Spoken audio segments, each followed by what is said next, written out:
The sky above Cadia burned with the fury of a dying galaxy. The Eye of Terror had torn itself wider, a wound in reality that bled madness and corruption across the stars. What had once been a distant threat contained by the vigilance of the Cadian Gate now pressed against the very fabric of the material realm, with the hunger of something that had waited far too long. Kasr Kraf stood as it had stood for 10,000 years, a fortress of adamantium and faith. But even mountains crumble when the earth beneath them splits. The Elysian Fields, once proud parade grounds, where generations of Cadians had sworn their oaths to the Golden Throne, now churned with fire and blood.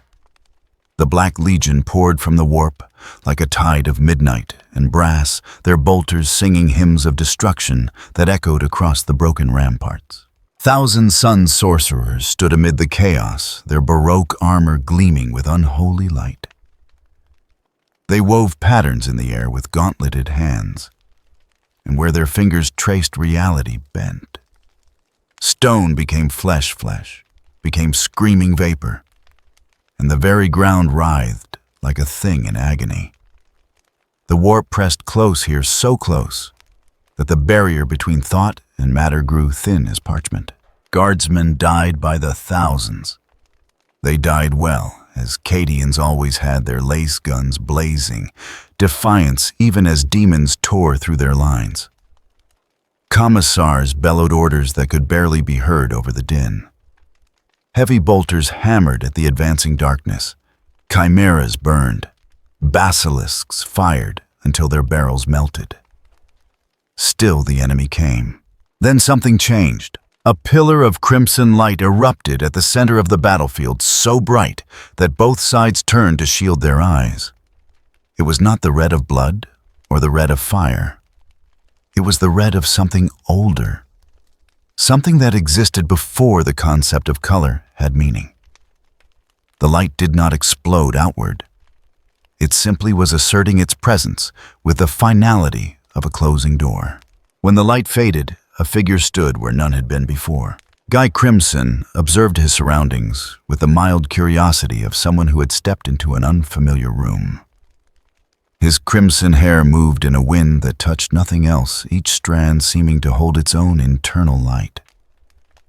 His eyes read as fresh spilled blood swept across the battlefield, with an expression that might have been interest or might have been boredom. It was difficult to tell.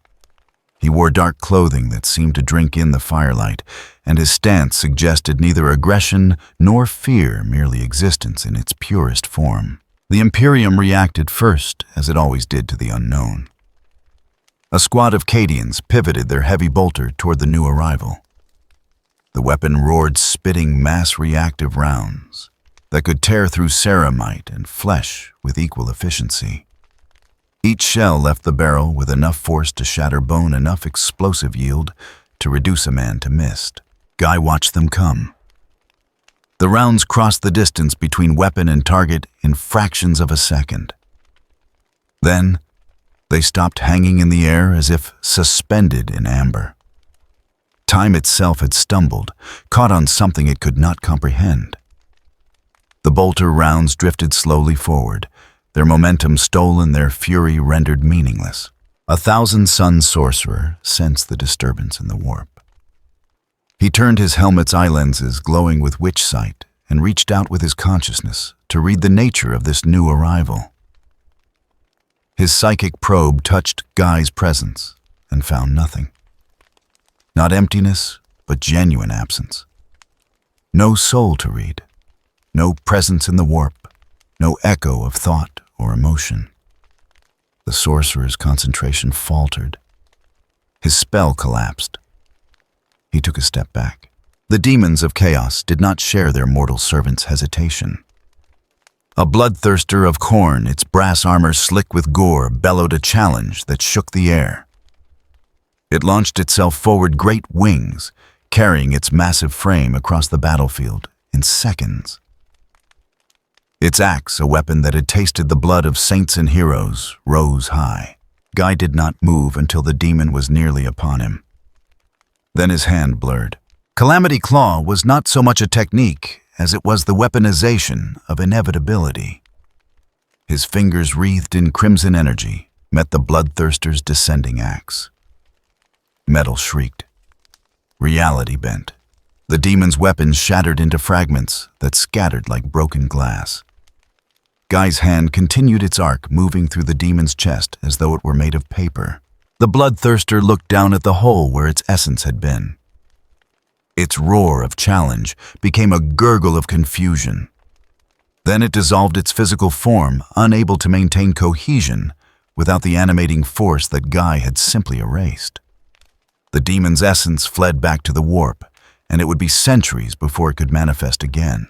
A lord of change, one of Tzeentch's greater demons, shrieked laughter and unleashed a torrent of change-fire reality, warping flames that could transform a mountain into sand, or a man into something that had never existed. The fire roared toward Guy in a rainbow cascade of impossible colors. It reached the sphere of influence around him and stopped. Not blocked, not deflected, simply negated. The nihilistic world that Guy carried with him, the absolute null state of his existence, rejected the concept of change. The demon's flames touched that boundary and became nothing unwritten from reality, as if they had never been cast. The Lord of Change stopped laughing. Guy raised his other hand. Deathstreak manifested as a line of pure red light that split the air between them. The nuclear magic crossed the distance in an instant. The Lord of Change attempted to shift through dimensions to scatter itself across probability and reform elsewhere. The attack followed it through every iteration, every possible timeline, every quantum state. When it resolved, there was only ash. The Black Legion opened fire with everything they had. Bolter rounds by the hundreds. Plasma bolts that could melt through tank armor. Missiles trailing smoke. The sky above Guy became a curtain of fire and death. Time stopped. Everything froze. Bolter rounds hung suspended in intricate patterns. Plasma bolts hovered like angry stars. Missile contrails became sculptures of frozen smoke. Guy walked through the suspended destruction as if strolling through a garden, his steps unhurried. He reached out with one hand, and where his fingers passed the weapon's fire simply ceased to exist.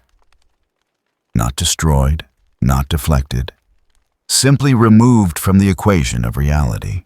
When time resumed, the Black Legion found themselves firing at empty air. Their confusion lasted exactly as long as it took Guy to decide he had seen enough. A wave of crimson light swept across the battlefield. Traitor space marines, enhanced warriors who had fought for 10,000 years, vanished in its wake.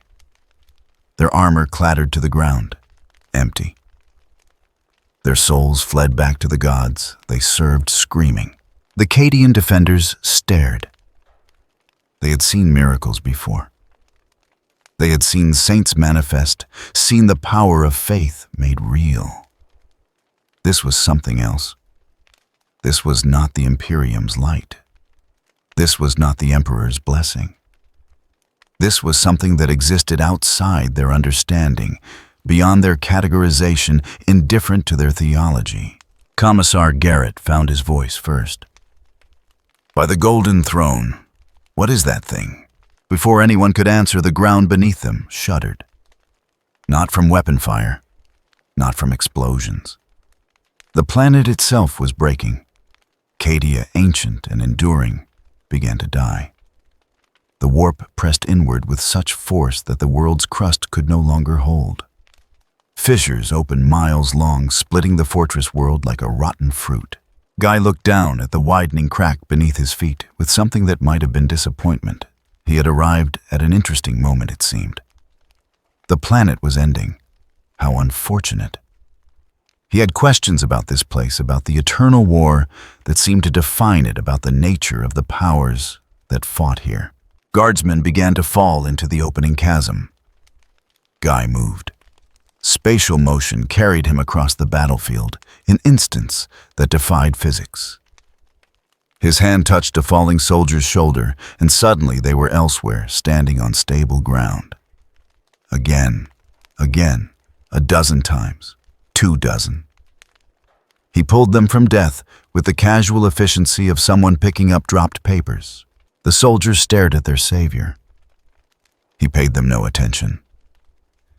His eyes were fixed on the dying world, on the warp that boiled at its edges, on the forces that tore at each other with such dedication that they would destroy the very ground beneath their feet.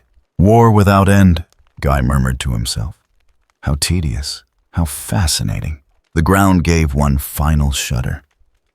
The crack became a chasm. The chasm became an abyss. Cadia, the world that had stood for 10 millennia as the gate against chaos, fell into darkness. Guy Crimson stood at the edge of oblivion, and then without ceremony or drama, simply wasn't there anymore. The crimson light that had heralded his arrival flared once and vanished, taking him with it. The survivors, both Imperial and Chaos, stood in the ruins and tried to process what they had witnessed. Later, much later, when the reports were filed and the records compiled, they would call him the Crimson Exception. An entity that had appeared during Cadia's fall, fought with impossible power and vanished just as mysteriously.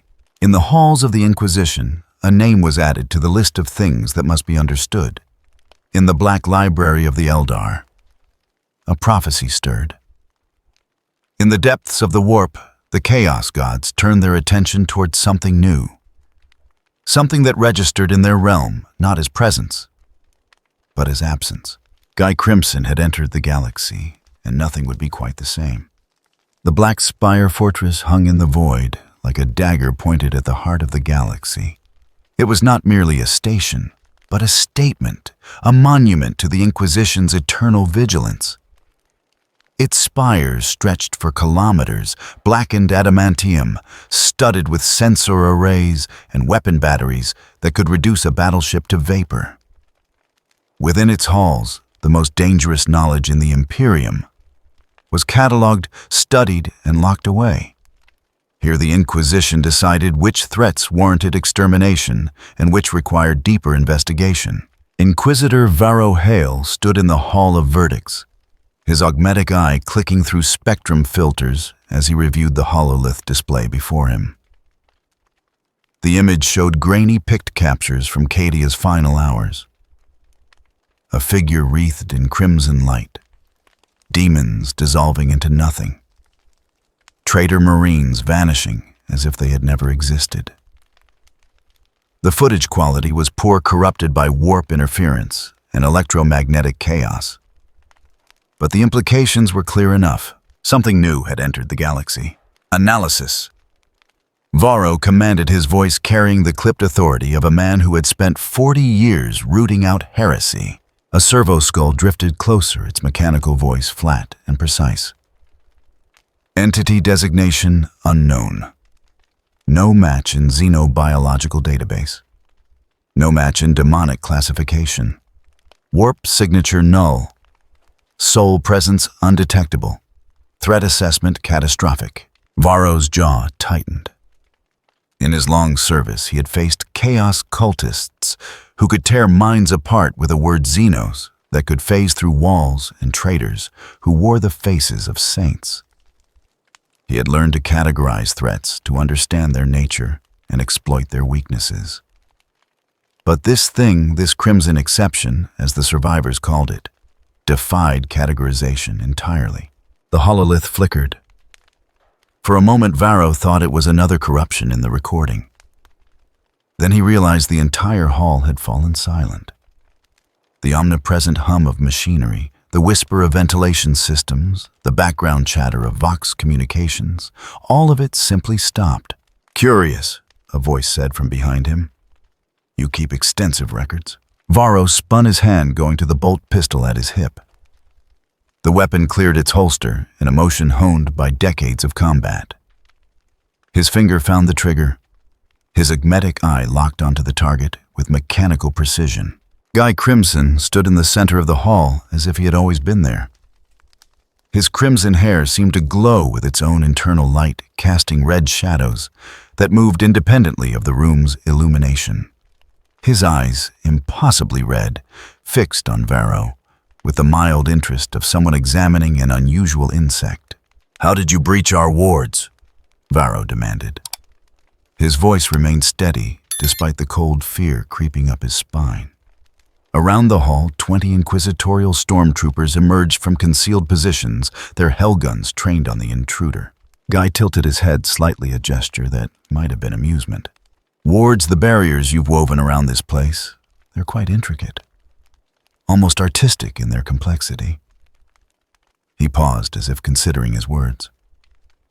"They didn't notice me because I'm not here in the way they expect things to be here." Varro's augmetic eye cycled through every spectrum it possessed. Visible light showed the figure clearly. Infrared detected no heat signature. Ultraviolet revealed nothing. Psychic resonance registered as a void, not empty, but genuinely absent, as if the universe itself had simply declined to acknowledge this being's presence in the Imperium. "What are you?" Varro asked, and hated himself for the slight tremor in his voice. "I am what I am," Guy replied. He moved, not walking, but simply occupying a different position now, standing before the hololith. He studied the frozen image of himself on Cadia with what might have been nostalgia. A better question might be, what are you? We are the Inquisition. We are humanity's shield against the darkness. Humanity, Guy repeated, as if tasting the word. I've encountered many species across many realities. Most struggle to survive. Few build empires. Fewer still maintain them for 10,000 years. He gestured at the hololith, at the endless scrolling data of threats cataloged and neutralized. But I noticed something interesting. You don't merely fight your enemies. You fear them. Fear is wisdom, Varro said, reciting the words he'd been taught as an acolyte. Fear keeps us vigilant. Does it? Guy turned to face him fully.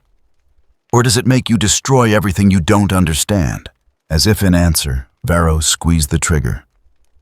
The bolt pistol roared its mass-reactive rounds, capable of punching through power armor. 20 hellguns fired simultaneously las beams, converging on the intruder in a lethal crossfire. The coordinated volley had dropped greater demons. Guy stood amid the firestorm, untouched. The bolter rounds hung in the air around him, frozen mid-flight. The las beams bent away at impossible angles, refracting through space that suddenly operated under different laws of physics. He raised one hand, and with a casual gesture, the weapon's fire simply ceased to exist. Not deflected, not absorbed, erased. A psyker attached to Varro's retinue screamed and unleashed his power. Warp energy, raw and undisciplined, roared toward Guy in a torrent of psychic force. The attack could have leveled a building, could have torn through reality itself to reach its target. It touched Guy's presence, and the psyker's mind shattered. The man fell, blood streaming from his eyes and ears. His last thoughts, broadcasted telepathically in his death throes, were a single repeated phrase. Nothing there, nothing there, nothing there. You see, Guy said, his tone conversational, as if nothing had happened. Fear. You encountered something beyond your understanding, and your immediate response was to kill it. To kill me. Not to communicate, not to understand, simply to eliminate. Varro felt his certainty cracking. Every weapon they possessed had failed. Every sensor showed impossibility. The entity before him violated every law of the universe the Imperium understood. And yet, it stood there calm and unthreatening, asking questions like a philosopher in a lecture hall. We protect humanity, Varro said, but the words felt hollow even as he spoke them. From what I've seen, you protect humanity from itself, Guy replied. He gestured, and the servo skull that had been providing analysis suddenly sparked and fell. Its internal mechanisms fused beyond repair. You've built an empire on fear. Fear of the alien, fear of the mutant, fear of the heretic, fear of knowledge itself. He looked at the shelves upon shelves of sealed data vaults lining the walls. You lock away information because you're afraid of what people might do with it. You burn entire worlds because you're afraid of contamination. You kill anyone who questions because you're afraid of doubt. Heresy, Varro whispered, but the accusation had no strength behind it. Is it? Guy asked. Or is it simply observation? He moved again now, standing directly before Varro, close enough that the Inquisitor could see the gold and silver dancing in those crimson eyes. Tell me, Inquisitor, in all your years of service, have you ever stopped to ask whether the fear you cultivate makes humanity stronger or simply makes them easier to control? Varro wanted to answer, wanted to defend the Imperium, the Emperor, everything he'd dedicated his life to protecting. But the words wouldn't come.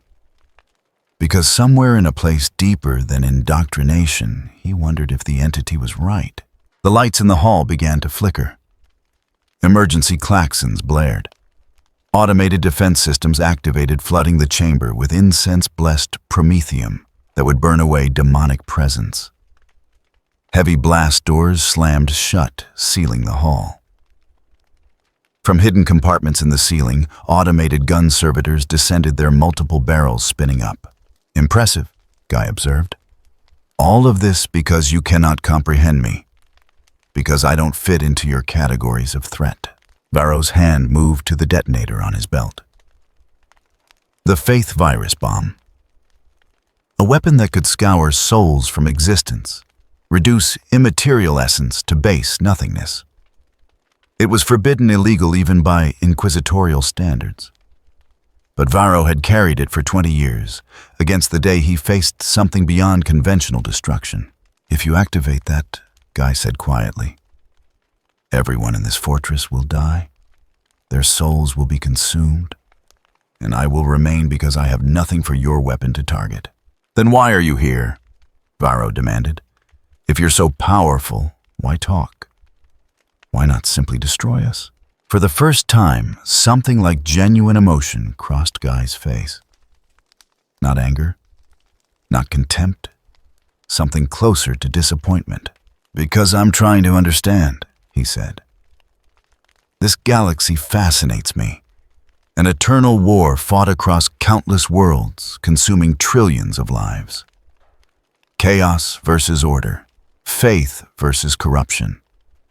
And in the middle, humanity grinding itself to dust in the name of survival. He turned away, looking at nothing Varro could see. I've witnessed the birth and death of universes. I've fought gods and befriended demons. But this place, this galaxy operates on principles I've never encountered. Fear as foundation, war as existence, suffering as purpose. We do what we must to survive, Varro said. Do you? Guy's gaze returned to him, and for a moment Varro saw something ancient behind those eyes. Something that had watched civilizations rise and fall like tides. Or have you forgotten that survival can mean more than simply continuing to exist? That life can be more than endless war. The automated systems fired. Thousands of rounds per second. Plasma bolts, melta beams, every weapon the Inquisition could mount in a secured chamber. The hall became a storm of death. Guy raised his hand, and the storm stopped. Not frozen in time like before, but simply negated, as if the universe itself had decided these weapons were irrelevant. The silence that followed was absolute. I'm leaving now, Guy said. Not because you threaten me, but because I have my answer. You've built an empire on fear, and that fear has become so fundamental that you cannot imagine any other way to exist. The very concept is alien to you, more alien than I am. Wait, Varro said, surprising himself. What are you going to do? Guy smiled, and it was not a cruel expression. I'm going to learn more. This galaxy has other players, other forces. Perhaps one of them will have a different answer. He began to fade, crimson light bleeding back into existence around him. But I'll leave you with a question, Inquisitor Varro Hale. If fear is all that holds your Imperium together, what happens when something appears that you cannot fear into submission? The light flared. When it faded, Guy was gone. The systems came back online slowly. Vox communications crackled to life. Servo skulls rebooted. The automated defenses cycled down. In the sudden return to normalcy, Varro realized he was shaking. His second in command emerged from cover, her face pale. "My lord, what was that thing?" Varro didn't answer immediately. He was thinking about the question Guy had posed. About fear as foundation. About an empire built on the principle that anything unknown must be destroyed. About whether that was strength or simply the longest, slowest form of suicide. "I don't know," he finally said. "But add everything to the file, and pray to the Emperor that whatever it is, it remains interested in questions rather than answers." In his private chambers hours later, Varro reviewed the encounter again and again. The entity had violated every security protocol, bypassed every defense, and could have killed everyone in the fortress without effort. But it had chosen to talk, to question, to make him think about things that Inquisitors were trained not to think about. The most terrifying part wasn't the power Guy had displayed. It was the possibility that he was right. Varro activated his secure Vox linking to the highest levels of the Inquisition.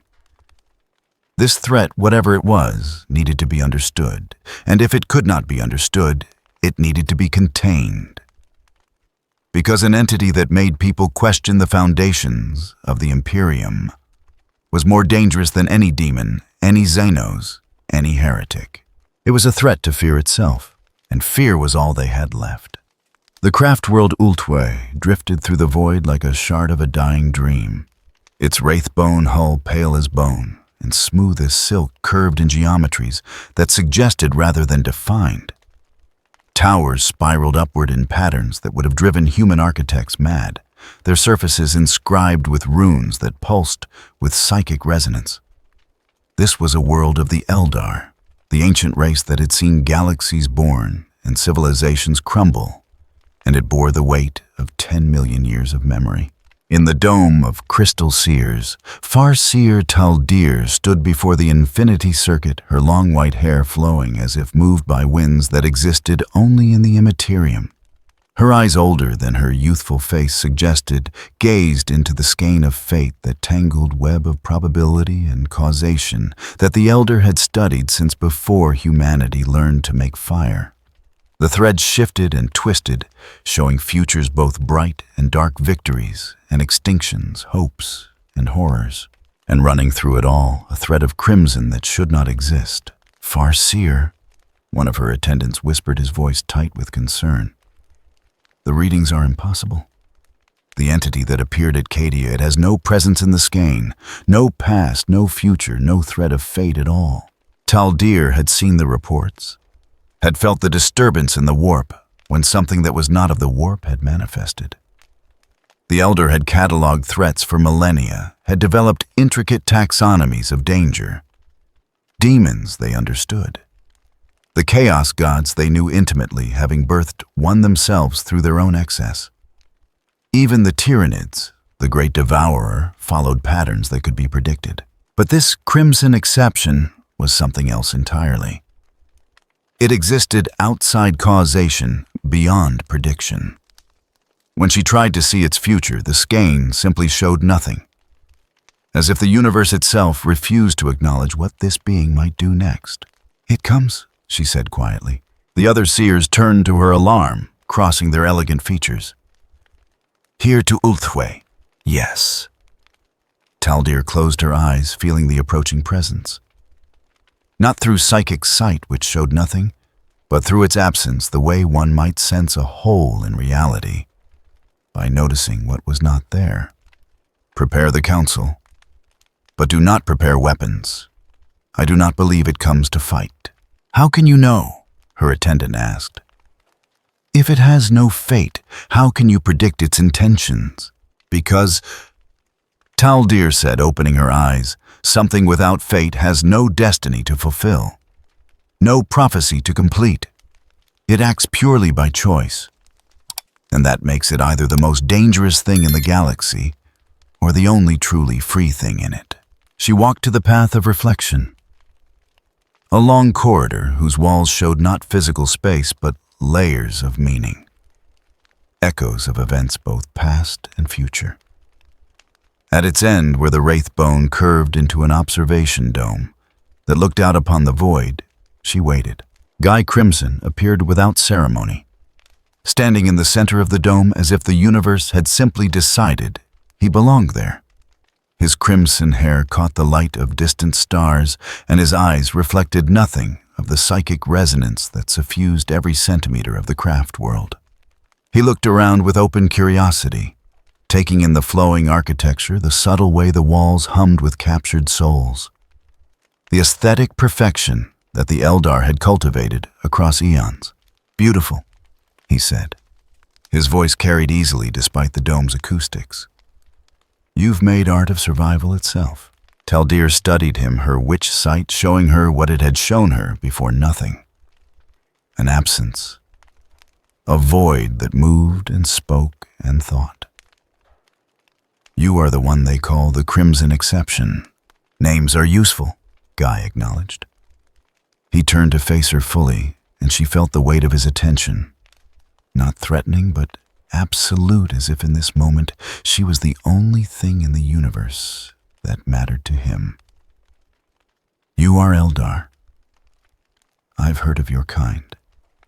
Ancient, dying, clinging to existence through careful manipulation of fate. We do what we must to survive the consequences of our past," Taldir said. There was no defensiveness in her voice, only acknowledgement.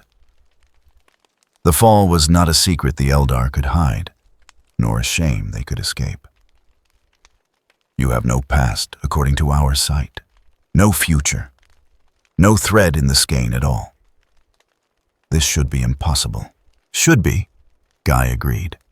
He walked to the dome's edge, looking out at the stars. "But I found that impossible is often just another word for not yet understood. Tell me, Farseer, what do you see when you look at fate?" Taldir moved to stand beside him, maintaining a careful distance. "I see possibilities, branching paths, decisions and consequences flowing forward and backward through time. Every choice creates ripples, every action spawns reactions. We seers study these patterns, guide our people along the paths that lead to survival. And it works, sometimes. The admission cost her nothing. Guy was not an enemy to be deceived. The skein grows more tangled with each passing century. The birth of the great enemy, the one you call Slanesh, shattered many paths. The Tyranids devour futures as thoroughly as they devour worlds. The Necrons rise from their tombs and bring the cold certainty of extinction. The Imperium's Astronomicon burns so bright it blinds us to subtler threads." She paused. "And now you appear existing outside causation entirely. You are a variable that cannot be calculated. Does that frighten you?" Taldir considered the question carefully. "It concerns me. We have spent 10,000 years trying to guide our species away from extinction. Your presence introduces an element of chaos into our carefully maintained predictions. Not the chaos of the warp, but genuine uncertainty. The unknown." Guy smiled, and it was not unkind. "Perhaps uncertainty is what you need. I've observed your kind, briefly studied what little I could learn. You live according to paths, strict disciplines, designed to prevent you from falling into excess.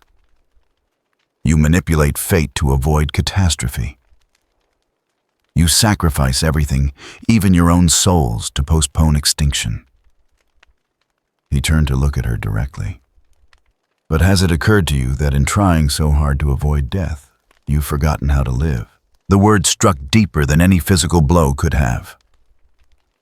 Taldir felt ancient anger rise within her, the fury of a race that had stood at the pinnacle of galactic civilization and watched it all burn. You know nothing of what we've endured. We birthed a god of excess and cruelty. We tore a hole in reality itself. Our empire was destroyed in a single moment of cosmic horror. Everything we do now is to ensure that our species does not fade entirely into darkness. I know, Guy said, and his tone was gentle. I've seen the wound you call the Eye of Terror. I've felt the hunger of the thing that waits there for Eldar souls. Your survival is a monument to willpower and discipline. He paused. But survival is not the same as existence. And existence is not the same as living. What would you have us do? Taldir demanded. Abandon our paths. Cast aside the disciplines that keep us from damnation. We made that mistake once. We will not make it again. I'm not suggesting you repeat your past mistakes, Guy replied. I'm asking whether you've considered that there might be something between absolute control and absolute chaos. A middle path. There is no middle path, Taldir said. Not for us. We are too close to the edge. One misstep, one moment of weakness, and we fall. Forever. Guy was quiet for a moment, his gaze returning to the stars. When he spoke again, his voice carried a weight that Taldir had not heard before. I have lived since the beginning. I have seen universes born and die. I have fought against fate and destiny and predetermination in all their forms. And I have learned that any system built on absolute control, any philosophy that denies the fundamental nature of choice, eventually collapses under its own weight. Then we are doomed, Taldir said quietly. Perhaps, Guy acknowledged. But doom is not the same as destiny. Destiny implies inevitability that the future is written and cannot be changed. Doom is simply a likely outcome. And likely outcomes can be altered by the introduction of new variables. Taldir felt something shift in the psychic currents around them. The infinity circuit hummed with sudden interest. The souls of dead Eldar bound within the craft world structure pressed closer to listen. Even they sensed that this conversation touched upon something fundamental. What are you? She asked again. But this time the question carried different weight. Not what species, what classification, what threat level, but what are you truly at the core of your being? Guy considered the question with the seriousness it deserved. I am old, he said finally. I am powerful. I am by most definitions a demon, though not the kind your galaxy knows. In my universe, I was called the primordial red, the first and strongest of my kind. He looked at his hands as if seeing them for the first time. But more than that, I am curious. I came to this galaxy by accident, pulled through a tear in reality. And what I've found here fascinates me. Why? The question escaped Taldir before she could stop it. This galaxy is nothing but endless war, suffering without purpose, death without meaning. What could possibly fascinate you about that? Because you believe it has no meaning, Guy said. The Imperium fights because they're taught that to stop fighting is to die. Your people manipulate fate because you believe you have no choice. Even the Chaos Gods are trapped in their own natures, unable to be anything but what they are. He turned to face her fully, and in his eyes she saw something she had not expected: hope. But I am proof that your assumptions are wrong. I exist outside your rules, beyond your fate, free from your cycles. And if I can exist here, then perhaps change is possible after all. Change, Taldir repeated. The word felt strange in her mouth. The Eldar did not change. They followed their paths, maintained their disciplines, preserved their traditions. Change was what had destroyed them before, not the change that led to your fall, I'm saying, Guy said, as if reading her thoughts. Not chaos or excess, but growth, evolution. The possibility that your species could become something more than survivors, that you could have a future instead of simply postponing your extinction. Taldir wanted to dismiss his words as the naive optimism of someone who did not understand the galaxy's true nature. But she could not, because standing before her was a being who should not exist, who violated every law she understood, and yet existed anyway. A being with no fate, who nonetheless chose to be here, speaking with her, suggesting impossibilities as if they were merely difficult. "The skein shows nothing of you," she said. "No thread, no path, no connection to causality. This makes you dangerous beyond measure. You could act in ways that destroy everything we've worked to preserve, and we would never see it coming." "Yes," Guy agreed. "I could, but I could also act in ways that create new possibilities you've never considered. New paths that don't appear in your skein because they shouldn't be possible." He smiled. "That's the nature of existing outside fate. Every action I take rewrites the equation." The craft world hummed around them, its psychic resonance shifting in ways Taldir had never felt before. The infinity circuit was processing this conversation, these ideas sharing them with the collective consciousness of the dead. She could feel their interest, their hope, their fear. "What do you want from us?" she asked. "Nothing," Guy said. "I don't need anything from you. I simply wanted to meet you to speak with you, to understand your perspective. The Imperium lives in fear.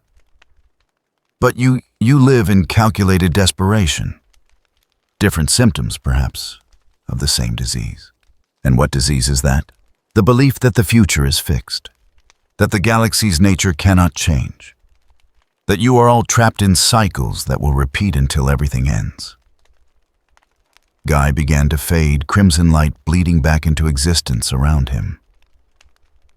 "But I don't believe in fixed futures. And my presence here proves that even the most certain destinies can be disrupted." "Wait," Taldir said, stepping forward. "What will you do now?" "I will continue learning," Guy replied, his form becoming translucent. "This galaxy has other players, other forces. I want to understand them all before I decide what, if anything, I should do." The light grew brighter. "But I'll leave you with this far-seer, Taldir. You spend so much effort trying to see the future that you forget you have the power to create it. Fate is not a script to be read, but a canvas to be painted. And sometimes the most important choice is to stop predicting and start acting." The light flared. Guy was gone. Taldir stood alone in the dome, feeling the weight of the conversation settling over her. Around her, the craft world's psychic emanations roiled with debate. Some of the dead called for the council to be convened for this threat to be analyzed and countered. Others whispered of prophecies fulfilled and prophecies broken, of threads that could not be woven and paths that led nowhere. But beneath it all, barely audible, was something the Eldar had not felt in 10,000 years, genuine uncertainty about the future. Not fear of extinction, but uncertainty about what might be possible. And in that uncertainty, the smallest seed of something that might, given time and care, grow into hope. Taldir activated her communication rune, calling the council together. They would need to discuss this development, analyze what it meant for Ultwe and the Eldar race as a whole. But as she prepared her report, she found herself thinking about Guy's words. Could they have a future instead of simply postponing their extinction? Could there be something between absolute control and absolute chaos? Could fate itself be changed by the introduction of a being who existed outside it? She did not know. And for the first time in longer than she could remember, that uncertainty did not terrify her. It intrigued her. The galaxy was changing. And perhaps, just perhaps, the Eldar could change with it. The webway was dying. Once it had been the Eldar's greatest achievement, a network of tunnels through the Imperium that connected the galaxy in ways that transcended physical space.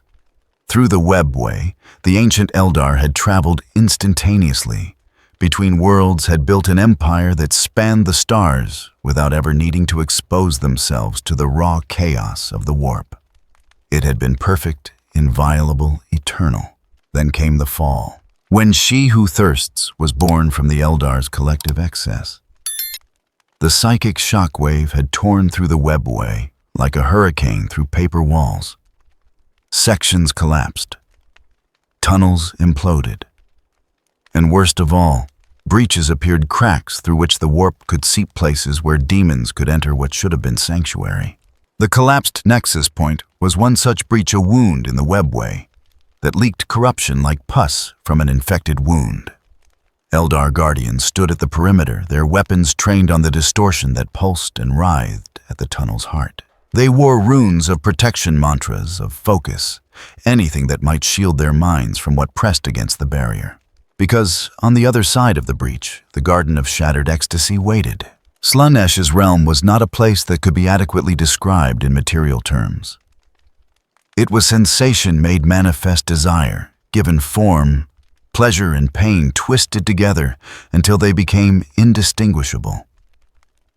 The garden grew things that should not exist. Flowers whose petals were screaming mouths. Trees whose bark was smooth as flesh, fruits that pulsed with obscene vitality. And through it all moved the servants of the Dark Prince demons, who embodied every excess the Eldar had once wallowed in. The breach widened. Demonettes poured through their two arms, ending in claws designed for both caress and slaughter. They moved with hypnotic grace, each step a dance, each gesture an invitation. Their voices sang in harmonies that promised everything the Eldar had denied themselves, every sensation they had locked away behind their paths, every pleasure they had forsaken in the name of survival. The Guardians fired. Shuriken catapults sent volleys of monomolecular discs through the air, each capable of shredding ceramite. The daemonettes fell, their forms dissolving back into the warp from which they came. But more followed. Always more. "Fall back to the second perimeter." A warlock shouted, his voice strained. He wove psychic barriers, walls of crystallized will that held back the tide for precious seconds. "We cannot hold this position." The Eldar retreated in practiced coordination, their movements economical and precise, even in the face of overwhelming horror. They had fought this battle before in 100 different places against 1,000 different incursions. They knew the cost of failure. Every Eldar soul claimed by Slaanesh was consumed in eternal torment, devoured slowly across subjective eons. They would not fail. They could not. Then the breach tore wider still, and something vast pushed through. The avatar of Slaanesh was not a greater demon in the traditional sense. It was a manifestation of the Dark Prince's will, a fragment of divine attention, given horrible form. Its body shifted between masculine and feminine, beautiful and grotesque, seductive and repulsive. 6 arms emerged from its torso, each ending in weapons or claws or grasping hands. Its face bore features of such terrible beauty that to look upon it was to feel desire and revulsion in equal measure. "Children." It spoke, and its voice was 1,000 whispers, 1,000,000 promises. "Why do you run? Why do you hide? You created me. I am yours, and you are mine." The warlock's psychic barriers shattered like glass. Guardians fell to their knees, their discipline wavering as the Avatar's presence assaulted their minds. Even through their runes of protection, even behind their carefully maintained emotional control, they felt the pull. The invitation to simply let go, to abandon their paths, to embrace the excess that had once defined their species. "I can give you everything you've denied yourselves." The Avatar continued moving forward with languid grace. "Every sensation you've locked away, every desire you've suppressed, I can make you whole again." A Guardian's finger tightened on his weapon's trigger. The Shuriken catapult remained silent. His hands shook. His entire life had been spent following the path of the warrior, maintaining perfect discipline, never allowing emotion to overwhelm training. But the Avatar's words touched something deeper, something older than his training, than his culture's 10,000-year penance. The memory of what his species had been before the fall. Crimson light erupted between the Eldar and the demon. Guy Crimson stood in the center of the Webway tunnel, his arrival unmarked by any sound or disturbance. He simply existed there, as if he had always been there, as if reality had briefly forgotten he wasn't. His red eyes swept across the scene with the same mild curiosity they always held. "Interesting," he said. "A god of excess, or at least a fragment of one." The avatar of Slaanesh turned its full attention to Guy, and for a moment the pressure on the Eldar's minds lessened. The demon's many eyes widened in what might have been surprise or might have been hunger. "Oh," it breathed. "What are you?" "I am Guy Crimson," Guy replied simply, "and you are trespassing in a place that doesn't belong to you." The avatar laughed, a sound like breaking crystal and tearing silk. Bold words from something so small. "Do you know what I am? I am desire incarnate. I am pleasure and pain and everything between. I am the secret hunger in every soul, the forbidden thought in every mind." Its voice dropped to a seductive purr. "What do you desire, strange one? What pleasure have you denied yourself? Tell me and I will give it to you." Guy tilted his head, considering. "I desire understanding. I've encountered many beings who claim to embody fundamental aspects of existence. Hunger, decay, change, war. But excess—" He paused. "That's an interesting choice for divinity." "It is not a choice," the avatar said, moving closer. "It is truth. All things seek more power, more sensation, more life. We simply embrace that truth without shame or restraint." It gestured at the Eldar, huddled behind their failing defenses. "They know this. They created us through their understanding of it, and now they run from their own nature. Or perhaps," Guy said, "they learned that excess without purpose is simply destruction with extra steps." The avatar's expression shifted from seduction to something harder. "You judge us? You who stand alone. You who have no ties, no connections, no love or hate or fear. You are as empty as the void." "Perhaps," Guy acknowledged. "But emptiness and excess are not the only options. There is also balance, moderation, choice exercised with consideration rather than restraint born from fear." "Philosophy," the avatar spat. "You would lecture me on existence. I am a god's will made manifest. What are you but meat with delusions?" Guy smiled. "Let me show you." The nihilistic world expanded. The avatar of Slaanesh had existed for 10,000 years, had consumed millions of souls, had witnessed every perversion and excess imaginable. It understood desire in all its forms, knew how to exploit every weakness, every secret hunger. But as Guy's presence washed over it, the demon experienced something it had never felt before. Nothing, not the absence of sensation, but the negation of it. The avatar reached out with its will, attempting to seduce, to corrupt, to tempt. Its power touched the boundary of Guy's existence and simply stopped. Not blocked, not resisted, simply negated, as if the universe itself had decided that Slaanesh's influence was irrelevant here. "Impossible," the avatar whispered. "Everyone desires. Everything hungers. That is the fundamental nature of existence." "Your existence, perhaps," Guy said. "But I come from elsewhere. From a place where gods are not absolute, where power can be challenged, where even the fundamental forces of reality can be questioned." He raised his hand. "And I find your philosophy boring." The avatar shrieked and attacked. 6 arms lashed out, each wielding weapons forged from crystallized desire. Claws that could tear through reality. Whips that bound souls. Swords that inflicted pleasure pains so intense that victims begged for death while simultaneously crying for more. The assault was overwhelming, multi-layered, designed to break through any defense through sheer sensory overload. Guy didn't defend. He simply negated. Each weapon reached the sphere of his influence and ceased to exist in any meaningful way. The Avatar poured more power into the attack, drawing deeper from Slaaneş's infinite well of excess.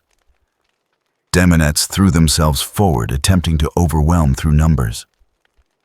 Lesser demons materialized from the breach, singing their terrible songs. Time stop. Everything froze. The Avatar hung mid-strike, its 6 arms extended, its face locked in an expression of frustrated rage. The demonettes paused mid-leap. Even the warp energies swirling around the breach became motionless, suspended in a moment that refused to progress. Guy walked through the frozen tableau, examining the Avatar with genuine interest. He reached out and touched one of its arms, feeling the texture of materialized desire. It was fascinating, really, how belief and emotion could create something so tangible. The Chaos Gods were not beings in the traditional sense, but rather conceptual entities, thoughts given power by the thoughts of others. Slaaneş existed because sentient beings understood excess desired. It feared it. "You are not truly alive," Guy observed to the frozen daemon. "You are an echo, a reflection of mortal desire given form and voice. You have no will of your own, only the will of your creator, filtered through your function." He stepped back. How disappointing. Time resumed. The Avatar stumbled, its momentum continuing from where it had stopped, but now striking only air. It whirled, searching for its target, and found Guy standing behind it, arms crossed, expression thoughtful. "What did you do?" the demon demanded. "I exercised a power you cannot understand," Guy replied. "Because your power comes from connection, from the web of desire and excess that spans all sentient minds. But I am not part of that web. I exist independently, completely, absolutely alone." He looked at the Avatar with something that might have been pity.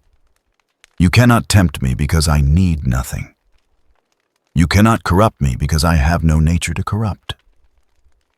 You cannot even properly perceive me because I exist outside the framework of reality that gives you meaning." The Avatar's beautiful face contorted with rage. "Then I will simply destroy you." It lunged forward, abandoning seduction for raw violence. Its claws could tear through tank armor. Its strength could shatter stone. It moved with speed that defied physics, became a blur of murderous intent and divine fury. Guy raised one finger. Deathstreak manifested as a line of pure annihilation. The nuclear magic crossed the distance in an instant, struck the Avatar's chest, and continued through it, as if the demon were made of smoke. The Avatar looked down at the hole in its torso, watched as its essence began to unravel, pulled back toward the warp from which it came. "No," it whispered. "I am eternal. I am desire. I cannot die." "You cannot die," Guy agreed. "But you can be dismissed. Sent back to your master to reform over however long it takes." He lowered his hand. "Tell Slaaneş that this galaxy is more interesting than I initially thought. But that interest does not extend to indulging its particular brand of philosophy." The Avatar screamed a sound of rage and denial that echoed through the webway. Then it dissolved its form, unable to maintain cohesion against the fundamental negation of its existence. The daemonettes shrieked and fled back through the breach. Lesser demons vanished like smoke. In seconds, the webway tunnel was clear of corruption. Guy turned to the breach itself, studying the tear in reality. The webway was damaged here, weakened by 10,000 years of chaos encroachment. Through the opening, he could see the Garden of Shattered Ecstasy, could feel Slaaneş's attention turning toward him. The Dark Prince was curious about this new element, this being that existed outside the normal rules. "Interesting," Guy murmured. "A god born from emotion. A being that exists purely as concept. very different from the powers in my home universe. He reached out with his will, feeling the edges of the breach, but still subject to certain fundamental laws. He wove a barrier not of psychic power, but a pure negation. The nihilistic world crystallized around the breach, creating a shell of absolute null state. Warp energy touched it and simply stopped, unable to progress, unable to flow. The breach remained, but it was sealed, isolated, rendered inert. It would not hold forever. Guy knew that. The warp was persistent, corrosive, eternally hungry. Eventually, the barrier would need to be reinforced or the breach properly repaired. But for now, the immediate threat was contained. He turned to the Eldar, who stared at him with expressions of shock, relief, and fear in equal measure. The warlock stepped forward, his hand on his weapon, but not drawing it. "You saved us," the warlock said. His voice carried the harmonics of formal Eldar speech, a language that conveyed layers of meaning human tongues could never reproduce. "Why?" "Because I was here," Guy replied. "And because watching sentient beings be consumed by a predator god seemed uninteresting compared to seeing what they might accomplish if given the chance to continue existing." "You sealed the breach," the warlock continued. "Something our most powerful far-seers have attempted and failed to do." Guy considered how to explain. "Your people use psychic power, which is itself a connection to the warp. You try to use the warp to fight against the warp. It's like trying to dam a river using water." He gestured at the sealed breach. "I use nothing. Absolute negation. The warp cannot exist where I decree it cannot exist, because my will operates on a different fundamental level than yours." The warlock absorbed this, his expression unreadable. Finally, he bowed, a gesture of respect mixed with wariness. "You have done us a service, stranger. Craftworld Ulthwé is in your debt." "I require no debt," Guy said. He looked past the warlock at the other Eldar, who watched with ancient eyes. "But I would ask you to consider something. You've spent 10,000 years running from your past, denying your nature, suppressing every impulse that might lead you back to excess. But in doing so, have you not simply traded one form of slavery for another?" "We do what we must to survive," the warlock replied, and Guy heard the echo of words spoken before by different species in different contexts. "Yes," Guy agreed, "but survival is not the same as freedom. And freedom requires the courage to choose, not the discipline to restrict." He began to fade, crimson light gathering around him. "Your goddess, the one you call Isha, was imprisoned by disease and decay. But at least she existed as herself, even in torment. What are you but prisoners of your own fear?" "We are alive," the warlock said firmly. "That is enough." "Is it?" Guy asked. The light flared. "Or is it simply all you've allowed yourself to hope for?" He vanished, leaving the Eldar alone with their victory and their questions, in the garden of shattered ecstasy. Slaanesh felt the loss of its avatar and the sealing of the breach. The Dark Prince's attention focused on the memory of the being who had accomplished this, analyzing every sensation, every exchange, every implication. And for the first time in 10,000 years, the god of excess experienced something it had never felt before, genuine uncertainty about whether it could corrupt something.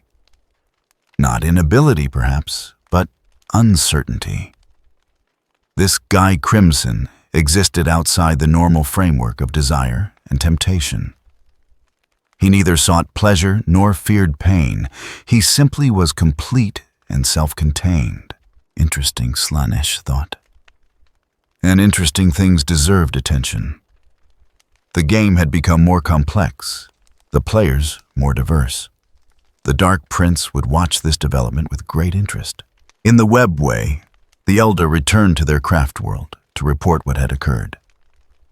They spoke of power beyond measure, of battles won without visible effort, of philosophy delivered like weapons.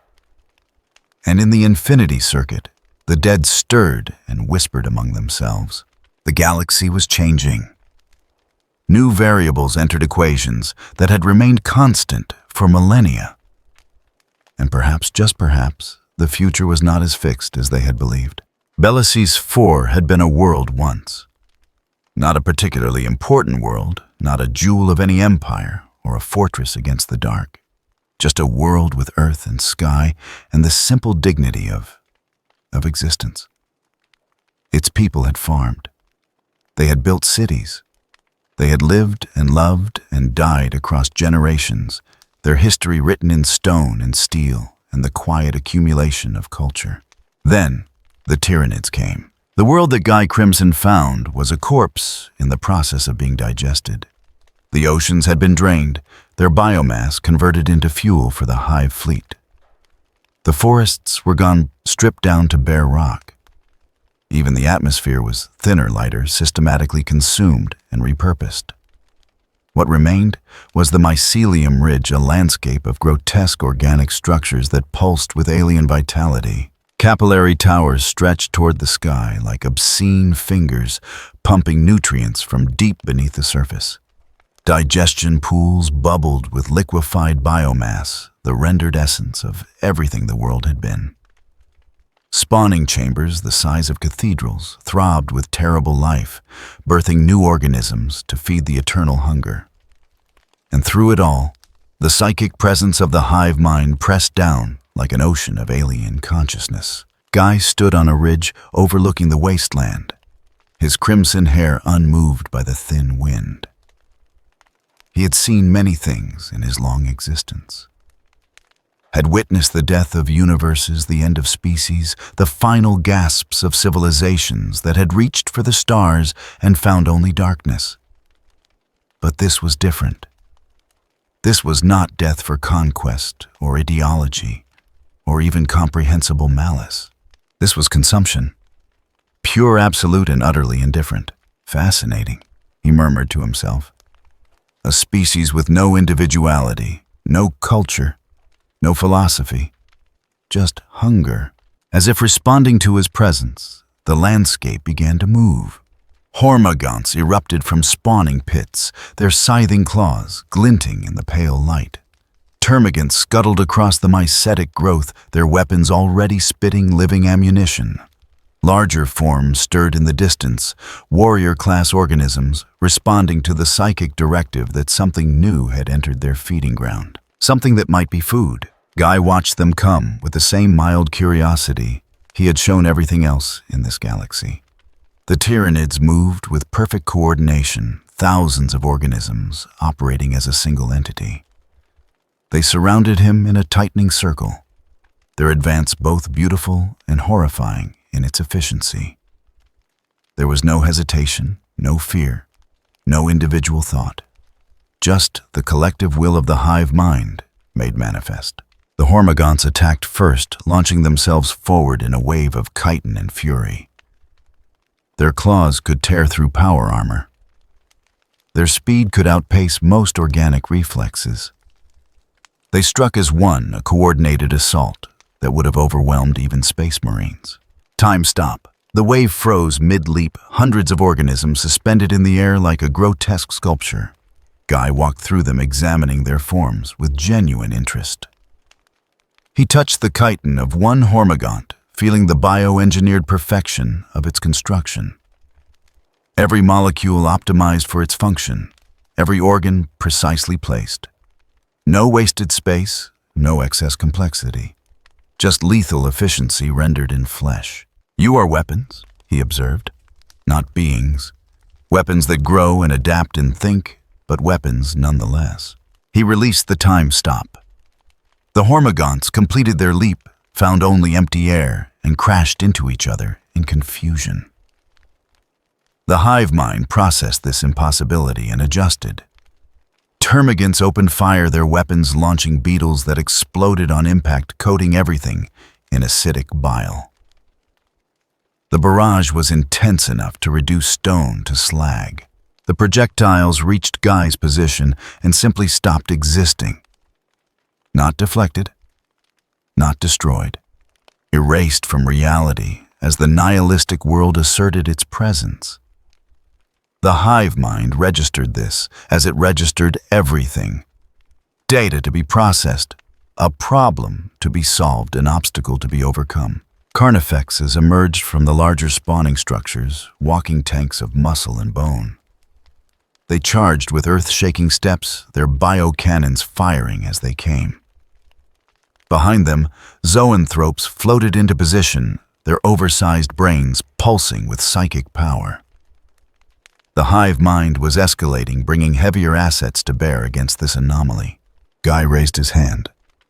Deathstreak lanced across the battlefield, a line of pure annihilation that carved through the first carnifex like a hot knife through butter.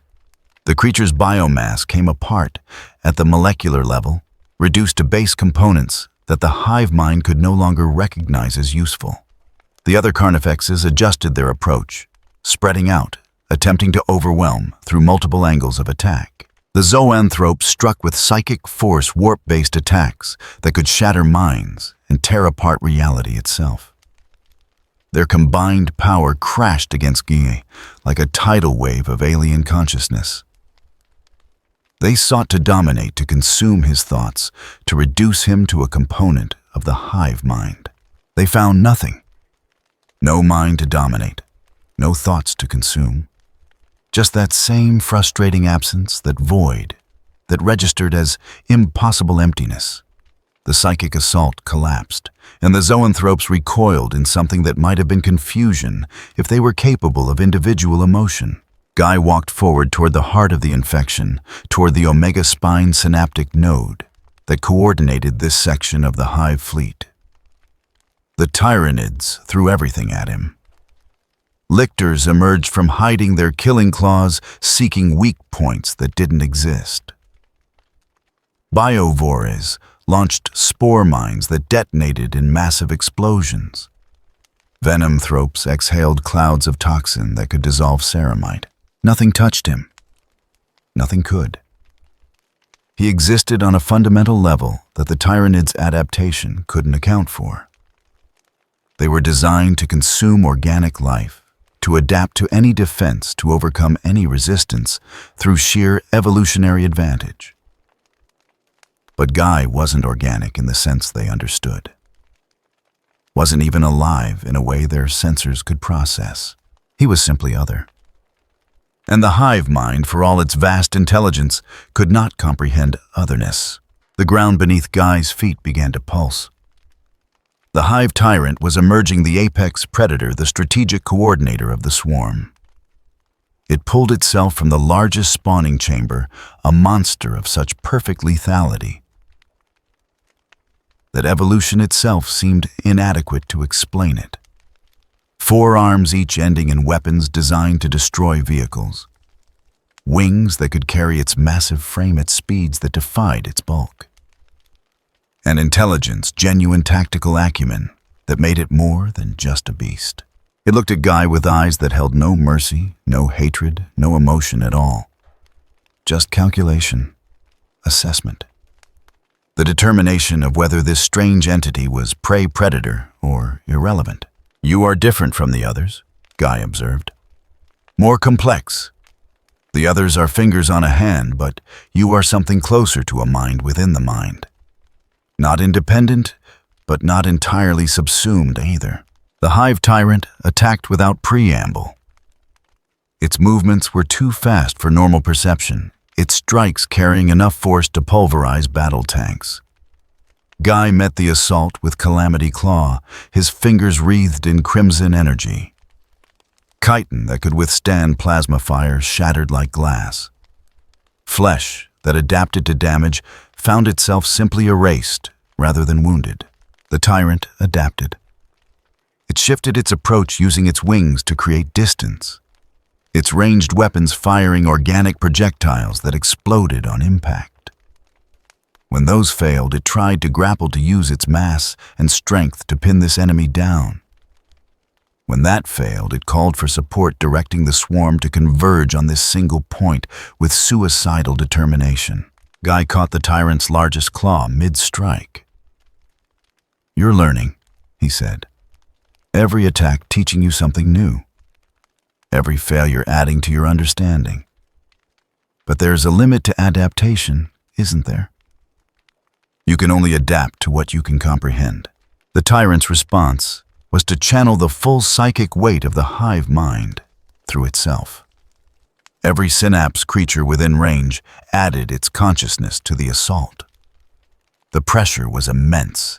1 billion alien thoughts pressing down on a single point, trying to overwhelm through sheer psychic mass. Guy didn't even blink. Let me show you the difference between you and me.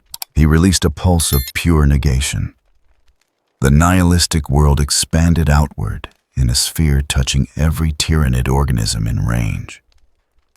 And where it touched the hive mind's connection simply ceased. The creatures didn't die. They just stopped.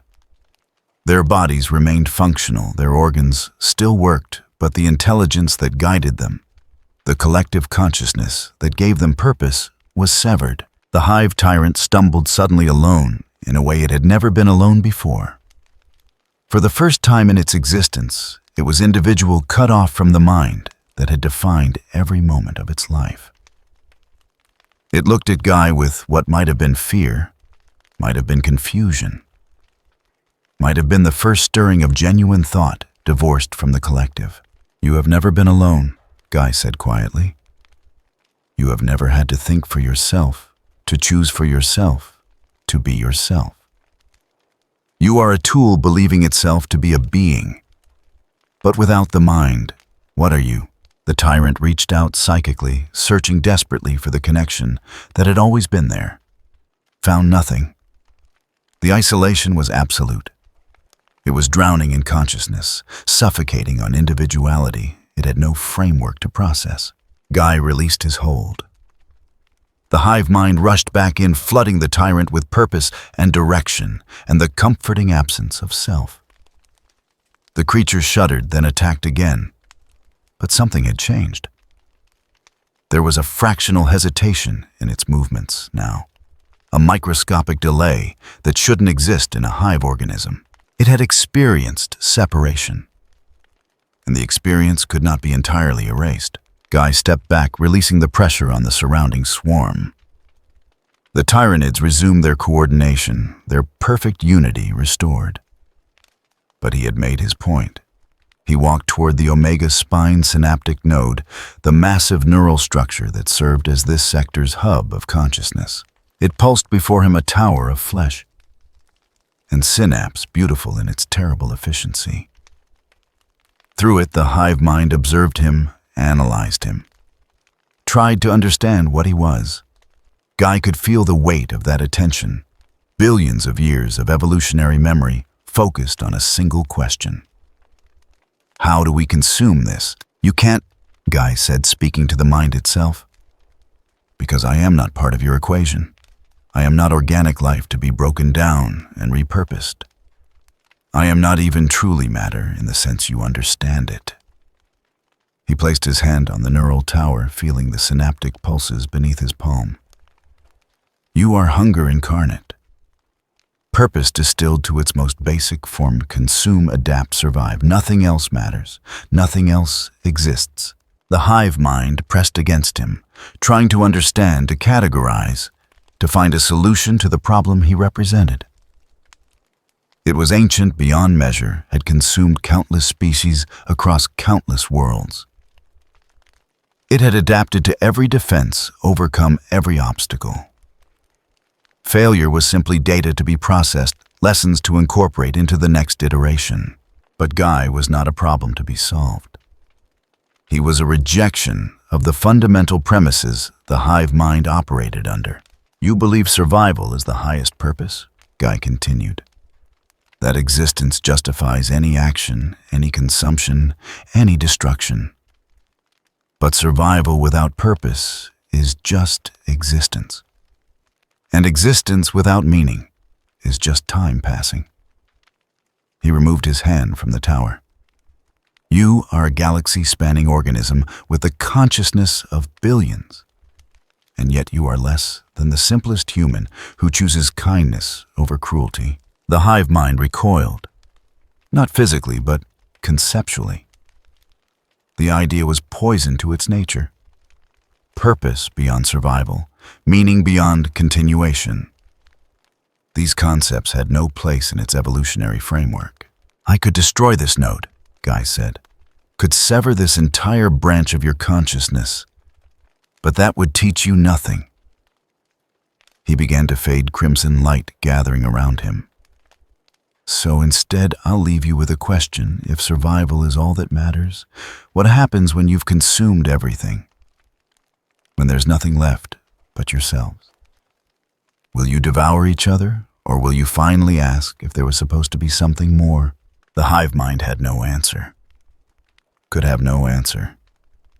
The question itself was antithetical to its existence. Guy vanished, leaving the Tyranids to their consumption. The swarm continued its work processing biomass, spawning new organisms, preparing for the next world. But in the neural pathways of the omega spine, in the vast consciousness of the hive mind, something stirred. Not thought, perhaps, but the ghost of a question that could not be digested, could not be processed, could not be forgotten. What if survival was not enough? The question would linger, buried deep in the collective memory, surfacing occasionally when the swarm encountered something that didn't fit its patterns. It would trouble the mind in ways that hunger and adaptation could not address. Because some things could not be consumed, some ideas could not be broken down into useful components. Some questions had no answers that didn't fundamentally change what you were. Across the galaxy in hive ships, beyond counting in bioforms, beyond number, the Tyranids continued their eternal feast.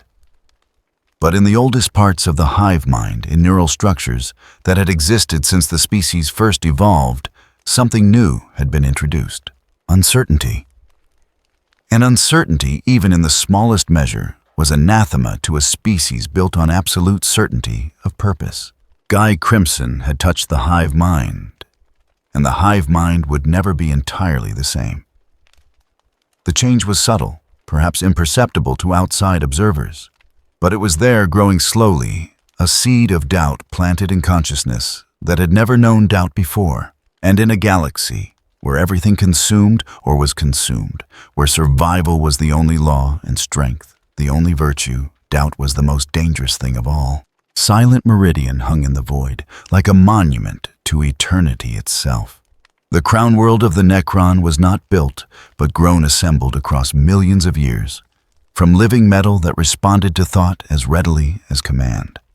Its surface was a geometric masterpiece, pyramids and obelisks arranged in patterns that incorporated mathematical principles older than most species.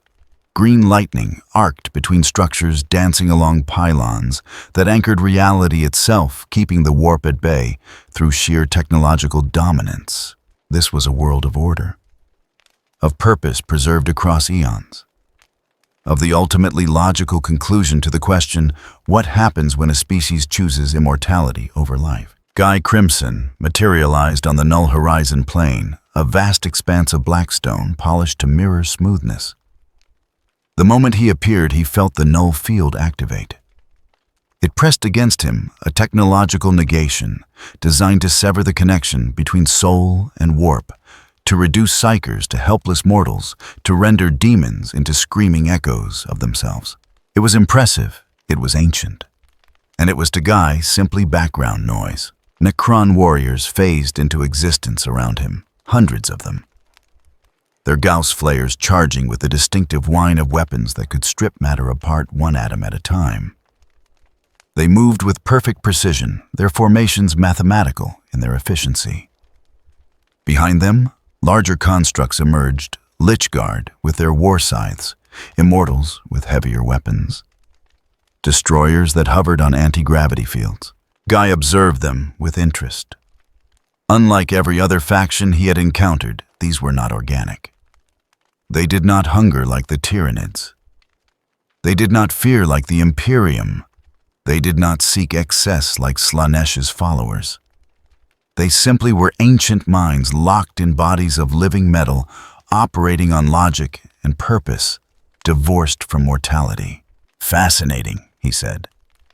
You are what remains when you strip away everything that makes life messy. Emotion, growth, the capacity for change.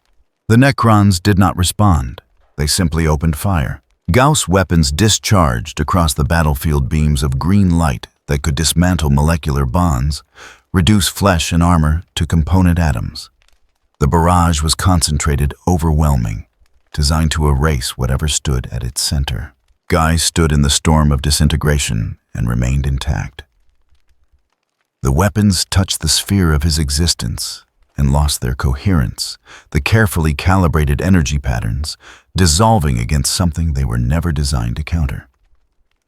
He was not protected by armor or shields or psychic barriers. He simply rejected the premise of the attack. The Necrons processed this data and adjusted. Heavy destroyers opened fire with Gauss cannons.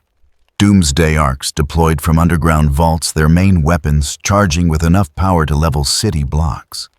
The assault escalated in precise increments, each failure analyzed and responded to with mathematical efficiency. Nothing reached him. You do not tire, Guy observed, watching the endless ranks of warriors that phased in to replace those that repositioned. You do not feel pain.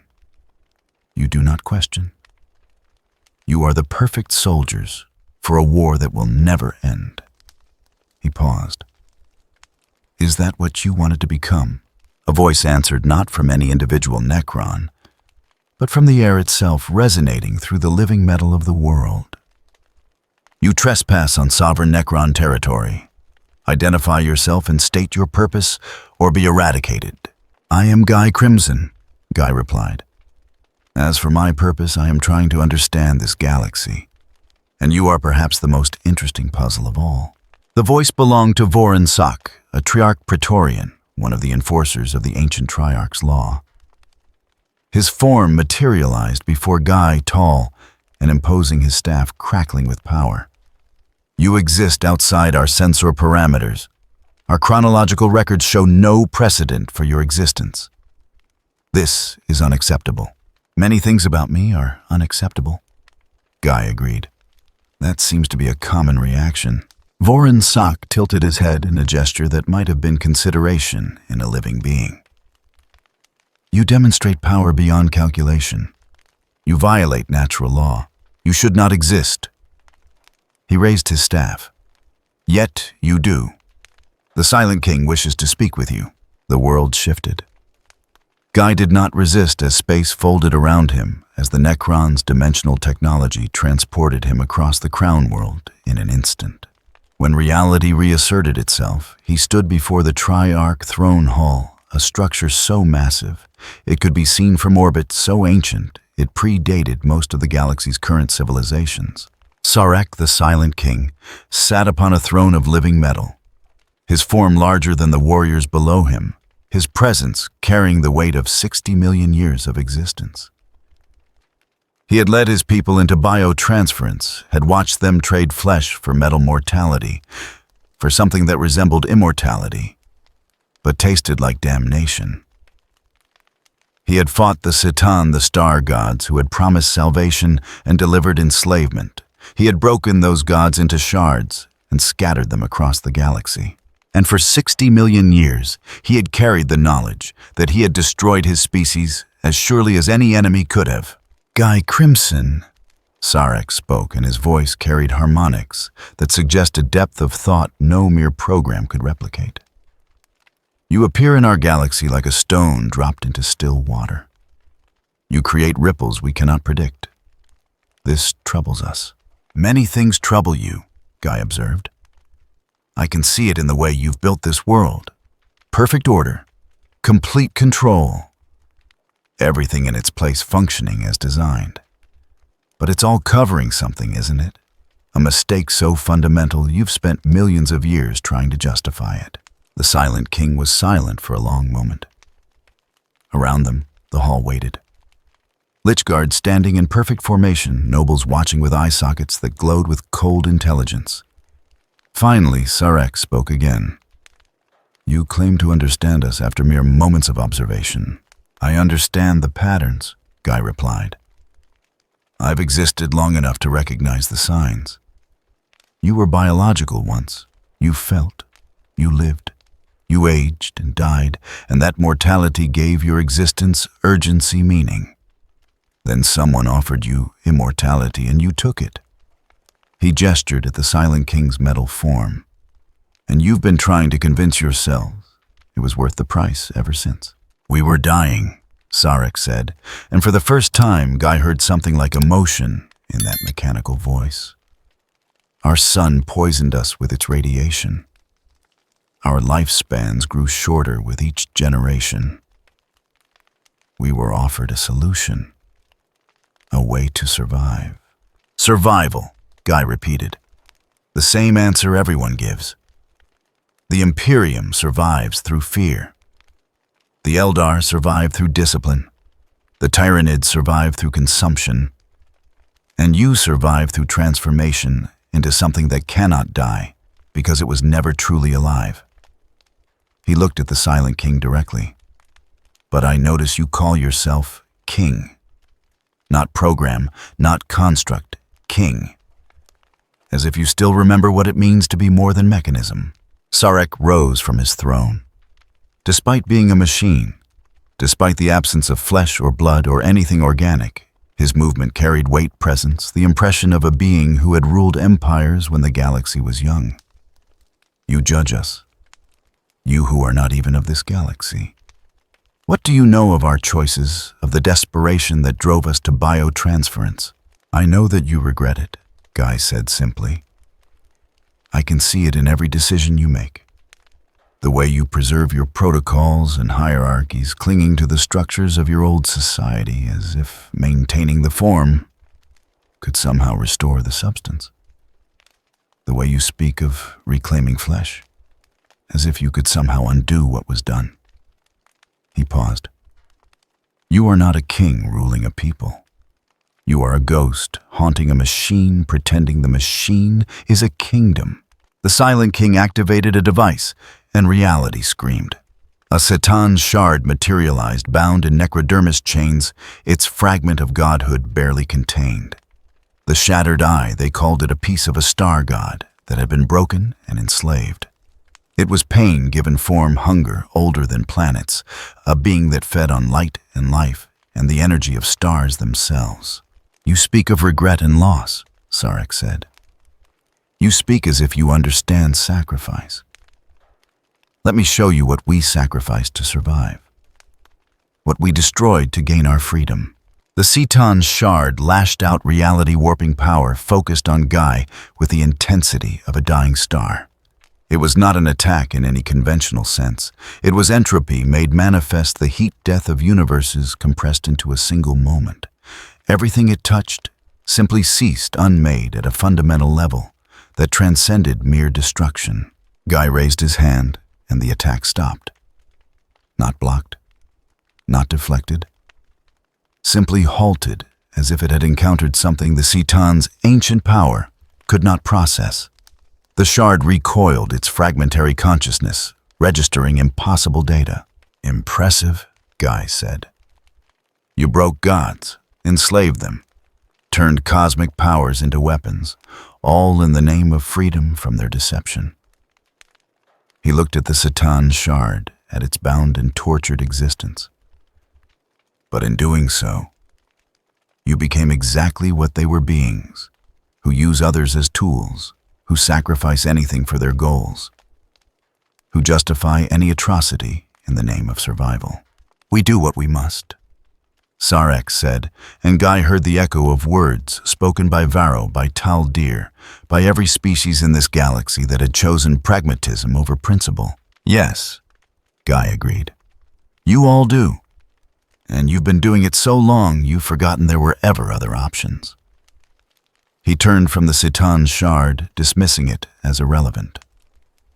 Let me tell you what I've learned in my journey through your galaxy, Silent King.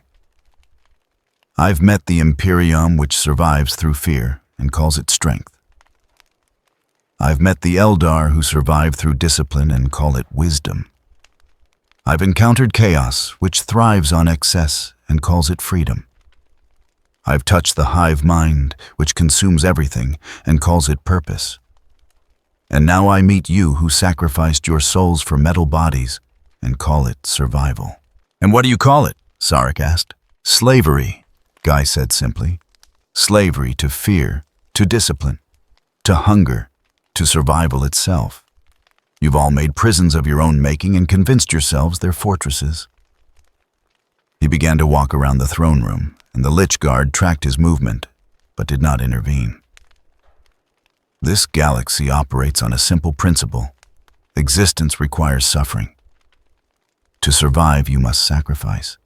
To be strong, you must be cruel. To win, you must destroy. And because everyone believes this, it becomes true. A self-fulfilling prophecy written across billions of years. Then what would you have us do? Sarek demanded. Surrender, accept extinction. We have fought for 60 million years to reclaim what we lost. We have orchestrated the fate of entire civilizations to create the possibility of biotransference reversal. We have done everything in our power to undo our mistake. Have you? Guy asked. Or have you simply been going through the motions, playing at redemption, while clinging to the power that your mistake gave you? He stopped walking, facing the Silent King directly. You could have chosen extinction. Could have allowed your species to die with dignity rather than become machines. But you didn't, because survival mattered more than meaning. And now you're trapped, not by your metal bodies, but by the logic that led you to accept them. The throne room fell silent. Even the background hum of technology seemed to fade. Sarek stood before his throne, this ancient being who had ruled for millions of years, who had broken gods and commanded legions, and for a moment he seemed smaller somehow. Less certain. What are you? He asked quietly. Truly, Guy smiled. I am what this galaxy has forgotten is possible. I am a being who exists by choice rather than necessity, who acts from curiosity rather than survival, who has power not because I conquered it, but because I simply am. He looked around the throne room at the Necron nobles who watched with their cold intelligence. I am free, and that freedom terrifies you more than any weapon I could wield. Freedom, Sarek repeated. You speak of freedom while we are bound in metal, while the Imperium is bound in dogma, while the Eldar are bound in discipline. What freedom exists in a galaxy at war? The freedom to choose what you fight for, Guy replied. Not just survival, but something worth surviving for. Not just existence, but meaning in that existence. Not just power, but purpose in its use. He began to fade, crimson light gathering around him. You've all been playing a game with fixed rules for so long, you've forgotten that rules can be changed, that cycles can be broken, that endings are not inevitable just because they seem likely. Wait, Sarek said, and there was something in his voice that might have been desperation if a machine could feel such things. If you are right, if we are all trapped in cycles of our own making, then how do we escape? How do we change? Guy paused, the crimson light holding steady. That's the question you should have asked millions of years ago. Before you traded flesh for metal. Before you accepted that survival required sacrificing your souls. He looked at the Silent King with something that might have been sympathy. But perhaps it's not too late. Perhaps even machines can learn to make different choices. Not because those choices ensure survival, but because they're the right choices to make. What constitutes right in a galaxy that operates on survival? Sarek asked. That awesome Guy said is for you to decide. Not me, not your protocols, not your ancient programming. You, the being who remembers what it was to be Zarek before you became the Silent King. The consciousness that chose biotransference and has regretted it ever since. The light grew brighter. I can destroy your armies. I can shatter your constructs. I can prove that all your power means nothing against someone who exists outside your framework. But I cannot give you purpose. That is something only you can create." The light flared and Guy was gone. Sarek stood alone in his throne room, surrounded by his nobles and his warriors and his perfect order. And for the first time in 60 million years, he felt something that his mechanical body should not have been capable of feeling: doubt. He had spent millennia believing that the path forward was clear reverse biotransference, reclaim flesh, restore what was lost. But Guy's words echoed in his processing centers, raising questions that had no algorithmic answers. What if reclaiming flesh was not the solution? What if the mistake was not biotransference itself, but the philosophy that had led to it? The belief that survival justified any sacrifice, that power excused any crime, that the end always justified the means. "My lord," Voron Sak said quietly, "what are your orders?" Sarek looked at his subordinate, at the perfectly loyal construct that followed every command without question or hesitation. A weapon, a tool, exactly what they had all become. "Continue observation protocols," he said finally, "but add a new parameter to our calculations." "What parameter, my lord?" "The possibility," Sarek said slowly, "that we have been asking the wrong questions." Across the galaxy, the effects of Guy Crimson's passage rippled outward, like waves from a stone dropped in still water. The Inquisition added new entries to their files, categorizing him as a threat beyond conventional understanding. The Eldar debated in their infinity circuits whether his presence represented hope or simply another form of doom. Slaanesh watched with interest from the warp, intrigued by this being who could not be tempted. The hive mind processed the seed of doubt he had planted, unable to digest it, unable to forget it. And in the cold depths of space on Necron Tomb, worlds beyond counting protocols began to shift slightly, imperceptibly, but shift nonetheless. Because Guy had introduced a variable that their calculations had never included the possibility of change, not driven by necessity, but by choice. He had shown them all that their cycles were not inevitable, that their prisons were self-made, that the galaxy's grim darkness was not a law of nature, but a decision repeated so many times it had calcified into truth. Whether they would act on this knowledge remained to be seen. Perhaps they would ignore it, continue their eternal wars, maintain their cycles until the stars themselves grew cold. Perhaps the weight of millennia was too great, the patterns too deeply ingrained, the fear too fundamental to overcome. But perhaps not. Perhaps some would remember the being who had walked among them, untouched by their power, unbowed by their threats, offering not salvation, but simply the reminder that alternatives existed. In the heart of the Great Rift, where reality and unreality blurred together, Guy Crimson paused in his journey. He had seen what he came to see, had spoken with those who shaped this galaxy, had planted seeds that might grow into something interesting or might wither in the harsh soil of this universe's nature. A galaxy built on suffering, he mused to himself, where hope is heresy and change is death, where every species has made a prison and called it necessity. He smiled. How fascinating, how tragic, how full of potential, if only they could see it. He did not know if he would return, did not know if his presence had changed anything fundamental, or merely introduced a brief aberration into patterns that would reassert themselves once he was gone. But he had done what he set out to do, understand. And in understanding offer the possibility that things could be different. Whether this galaxy chose to accept that possibility was up to them. The crimson light flared one final time, brighter than a star visible across entire sectors of space. Those who saw it wondered what it meant. Some called it an omen, some called it a warning, some called it hope.